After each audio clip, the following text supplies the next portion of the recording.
BSc part 1 के इस first paper के ऑनलाइन लेक्चर में आप सभी का हार्दिक स्वागत है। लास्ट क्लास में हमने देखा था कि कोई भी मैट्रिक्स को कैनोनिकल फॉर्म में कैसे बदलते हैं और उसका रैंक कैसे प्राप्त करते हैं, इस पर आधारित हमने एक क्वेश्चन बताया था। इसी प्रकार से एलिमेंट्री ट्रांसफॉर्मेशन मेथड से किसी मैट्रिक्स का इन्वर्स कैसे निकालते हैं, और तीसरा था कि समानित एशेलोन रूप में चेंज करके हम उसका रैंक किस प्रकार से प्राप्त करेंगे। आगे हम देखते हैं, दो क्वेश्चन मैं दे रहा हूं जिसको आप घर में प्रैक्टिस करिए। पहला है, दर्शाइए कि निम्न सदिश रैखिकता परतंत्र हैं। मतलब ये है, the following vector is linearly dependent. Vectors है 1 1 0 3 1 3 5 3 3। दूसरा है x1 equal to 1 3 2, x2 equal to 1 7 8 और x3 इक्वल टू 2 1 -1। इस प्रकार से दो क्वेश्चन हैं जिसको घर में प्रैक्टिस करके देखिए कि ये दोनों रैखिकतः स्वतंत्र हैं, परतंत्र हैं, माने लीनियरली डिपेंडेंट है। लीनियरली डिपेंडेंट दो क्वेश्चन हैं। चलिए अब आगे बढ़ते हैं। एक थ्योरम है जिसको हम प्रूव करके देखेंगे।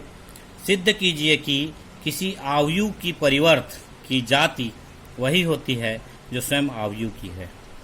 मतलब ये है कि जो ट्रांसपोज होता है, कोई मैट्रिक्स का ट्रांसपोज होता है, उसका रैंक वही होगा जो मैट्रिक्स का रैंक होगा।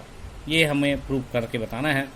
और ट्रांसपोज को शायद लास्ट क्लास में 12th वगैरह में पढ़ा होगा।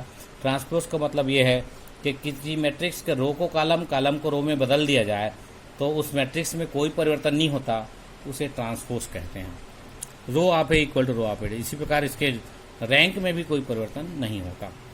चलिए इसके लिए हम कंसीडर करते हैं, माना ए कोई मैट्रिक्स है जिसका ऑर्डर या कोटि m क्रॉस n है। मतलब m रोज हैं, n कॉलम है। इस प्रकार एक मैट्रिक्स हमने लिया है। That means a equal to small aij माने m रोज और n columns. Let us consider that its rank is r। Its rank is r, that is rho of a equal to r। हमने a की जाति ले लिया r, है ना, और मैट्रिक्स है m क्रॉस n ऑर्डर का। चलिए आगे देखते हैं क्या इसमें प्रूफ कैसे करते हैं। तब a के ट्रांसपोज का ऑर्डर n क्रॉस m होगा। a का हमने ट्रांसपोज लिया तो इसका ऑर्डर होगा n क्रॉस m। इसका ऑर्डर होगा n क्रॉस m। तब a dash equal to aj n cross m होगा। क्रम बदल जाएगा, n रोज हो गया, m कॉलम हो गया, इंटरचेंज हो जाएगा। a डैश हमको ट्रांसपोज प्राप्त होगा। ट्रांसपोज में इसके रो और कॉलम की इंटरचेंज माना जाएगा। हम कंसीडर करते हैं, मान लो अतः मैट्रिक्स ए के एक व्युत्क्रमणी सब मैट्रिक्स का अस्तित्व होगा। जब ये मैट्रिक्स का हम ट्रांसपोज निकाल लिए तो हम कहेंगे ये इस इन्वर्सिबल सर्व मैट्रिक्स होगा। इन्वर्टिबल सर्व मैट्रिक्स इसके अंतर्गत होगा, अस्तित्व होगा। जब इस पर होगा तब एम आर डैश भी मैट्रिक्स ए डैश का व्युत्क्रमणी सब मैट्रिक्स होगा। जब एम आर ए का इन्वर्टिबल सब मैट्रिक्स है तो एम आर डैश भी ए डैश का इन्वर्टिबल सब मैट्रिक्स होगा। और दोनों की मॉड वैल्यू सेम होगी, क्योंकि इसमें जितने वैल्यूज प्राप्त होगा इसकी भी वैल्यू सेम होगी। But they are not equal to zero. Mod value दोनों के जीरो नहीं है, तो निश्चित है हम कह सकते हैं rho of A is equal to R लिखे हैं तो rho of A dash is naturally greater or equal R. Zero नहीं है मतलब इसकी रैंक आर से ज़्यादा होगी, कम नहीं हो सकती, ज़्यादा होगी या बराबर आर के बराबर होगी। दूसरा हम प्रूव करेंगे rho of A dash is less or equal R. Then दोनों इक्वेशन की सहायता से rho of A dash equal to R बना देंगे। अब आगे बढ़ते हैं। देखिए, अब हम ए के ऑर्डर r+1 के स्क्वायर सब मैट्रिक्स ar+1 पर विचार करते हैं।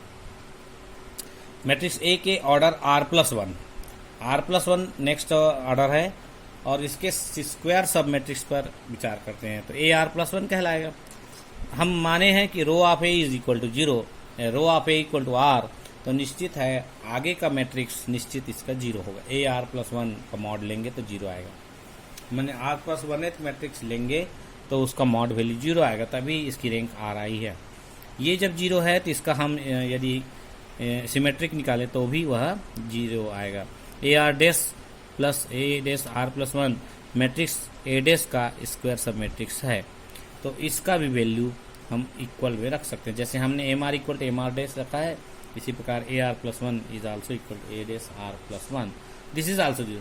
इससे क्लियर है कि rho of A dash less or equal R, या तो आर होगा, आर से कम भी हो सकता है। तो इक्वेशन 2 एंड 3 देखिए, इक्वेशन 2 और 3 से क्या प्रूफ होता है, rho of A dash equal to are.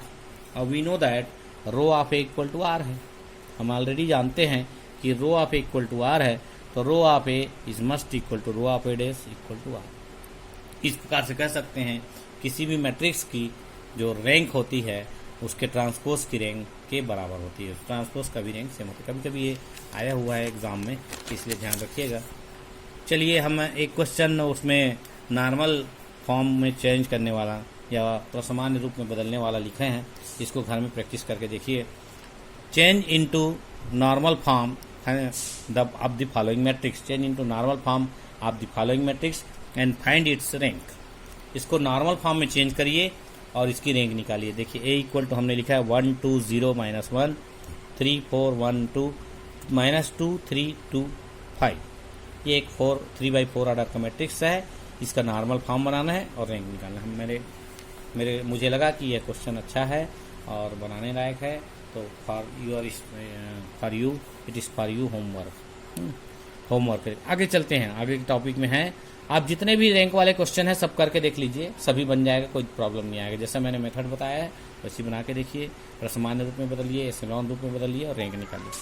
चलिए आगे देखते हैं आइगन मान और आइगन सदिश, eigen value and eigen vectors. Eigen value and eigen vectors को हम डिफाइन करते हैं।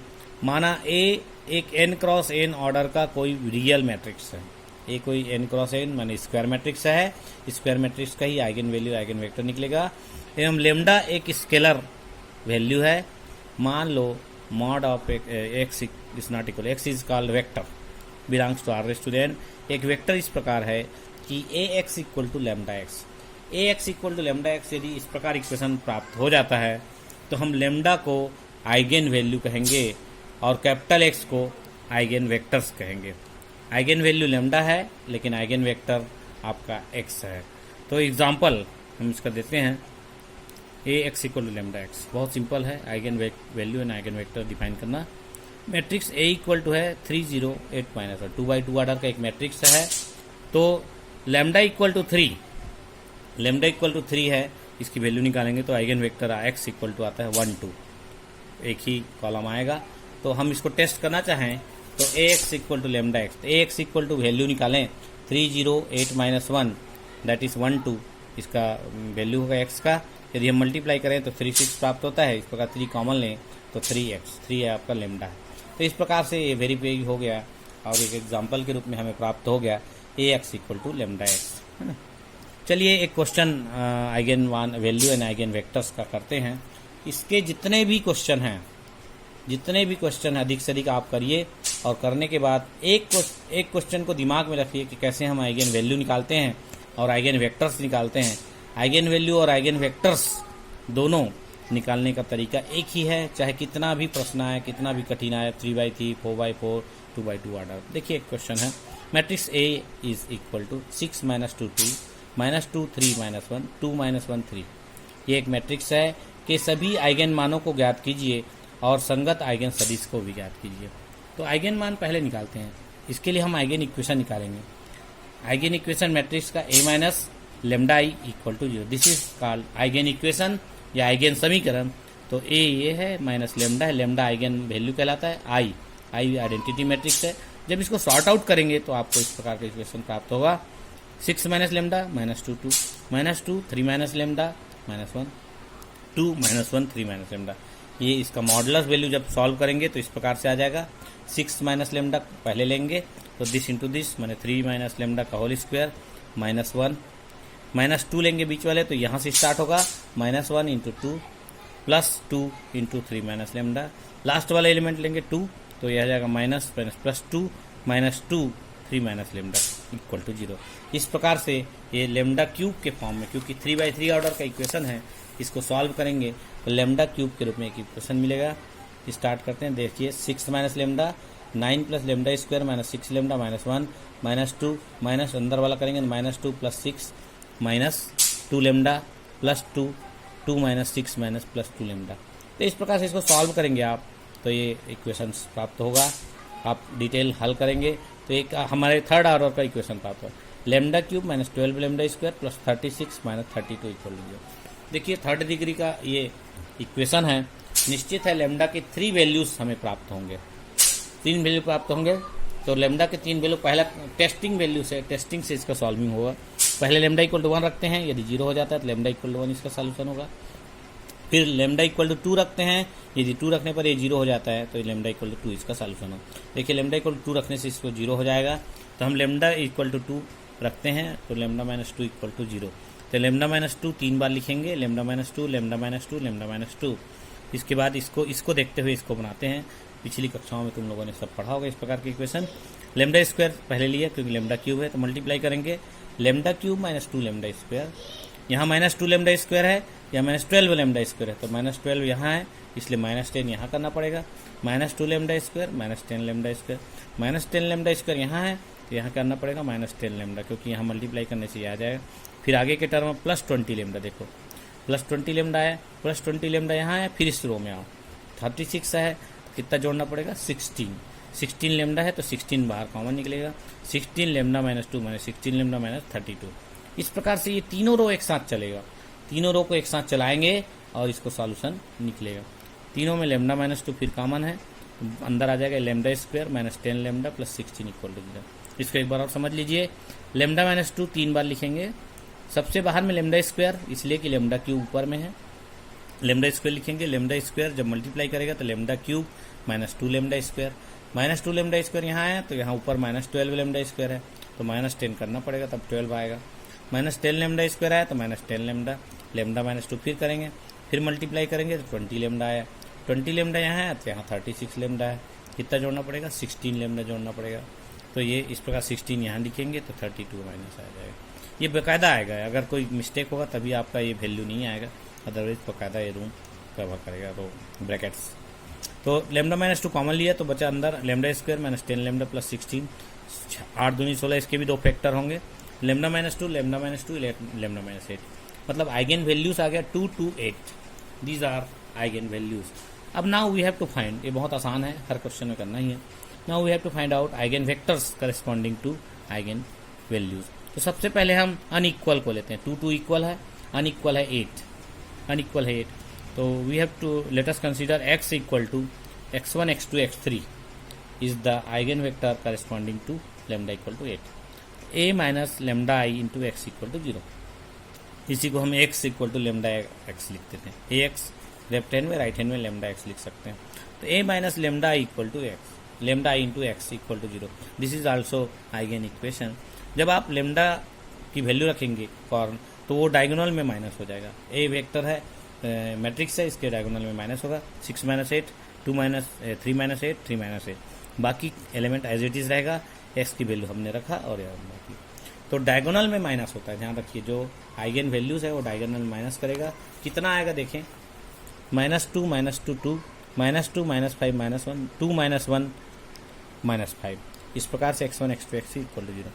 तो इसको जब इक्वेशन के रूप में, आपको आगे सॉल्व करने की जरूरत नहीं है, बुक्स में आगे सॉल्व किया हुआ है, 0 लाया गया है, तो आपको जरूरत नहीं करने का, सीधा सीधा इक्वेशन में कन्वर्ट कर दो।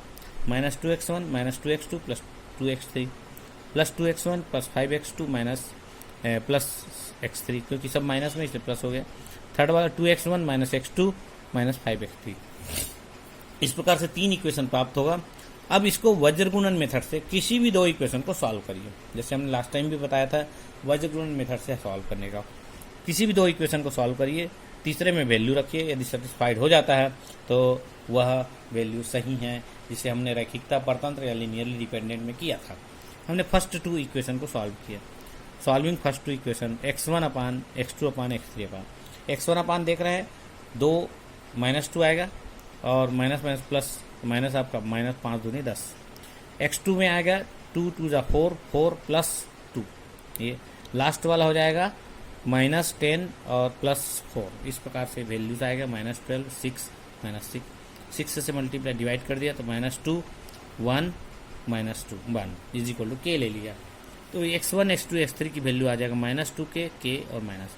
अब हम इस वो x के फॉर्म में लिखेंगे, जब वैल्यू पुट करेंगे -2 के और -k, कॉमन के लिया तो -2 1 -1, इस प्रकार से ये वैल्यू लिखेंगे तो हमें प्राप्त हो जाएगा k इक्वल टू 1 लिया, ये आइगन वेक्टर प्राप्त होगा corresponding to eigen value 8, corresponding to eigen value 8, eigen value 8 के करस्पॉन्डिंग में हमें एक आइगन वेक्टर प्राप्त हुआ।